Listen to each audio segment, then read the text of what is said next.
Amen. Que le Seigneur vous bénisse. J'aurai un mot de Dieu pour ceux qui croient ne pas pouvoir changer.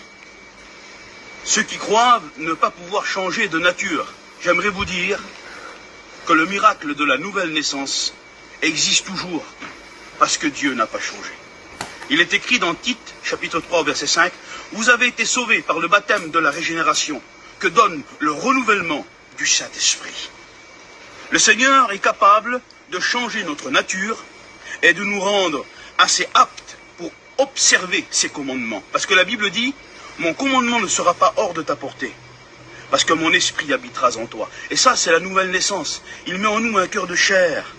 Et il renouvelle en nous des sentiments qui sont célestes, les sentiments de Jésus-Christ. Alors, aujourd'hui, il y en a qui veulent simplement une amélioration.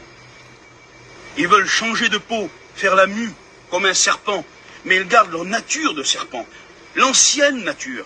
Non, l'exemple qui est bon à prendre dans la nature, c'est la chenille, qui est sur la terre. Une chenille, ça n'a rien pour attirer nos regards. C'est urticant, on ne veut pas la prendre dans les mains. Mais quand la chenille meurt dans une chrysolite, alors elle est brisée à tout ce qui est la terre, et elle renaît à tout ce qui est céleste, un papillon. Voilà la nouvelle naissance. Amen. Ce n'est pas une mue, ce n'est pas l'amélioration d'un jour, mais c'est être brisé à tout ce qui est la terre, pour naître à tout ce qui est céleste, car, sans contredit, frères et sœurs, et cela est digne de foi. Si nous voulons être tout ce qu'il est, nous devons renoncer à tout ce que nous sommes. Et si nous voulons connaître sa volonté, nous devons renoncer à la nôtre. Un jour, 10 lépreux vont venir devant Jésus-Christ, et vont dire, Seigneur, si tu le veux, tu peux nous rendre purs. Le Seigneur va guérir les 10, ils vont changer de peau, ils vont devenir purs.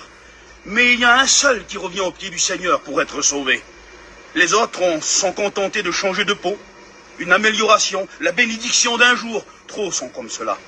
Soyons le 10e lépreux, qui ne veut pas simplement changer de peau comme un serpent et garder sa vieille nature, mais soyons cette chenille qui entre dans une chrysolite de la nouvelle naissance, qui est brisée à tout ce qui est la terre, pour naître à tout ce qui est céleste. Gloire à Dieu. Je t'invite à être le 10e lépreux, à ne plus chercher la bénédiction d'un jour comme les 9 lépreux, mais être ce 10e lépreux qui vient au pied de Jésus-Christ et qui demande pardon devant la croix pour naître à tout ce qui est céleste.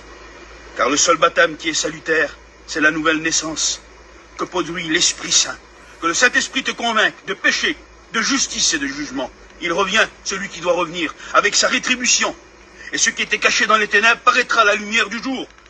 Et les hommes seront jugés selon sa justice. Mais celui qui croit au Fils de Dieu est déjà sauvé. Amen. Que Dieu vous bénisse.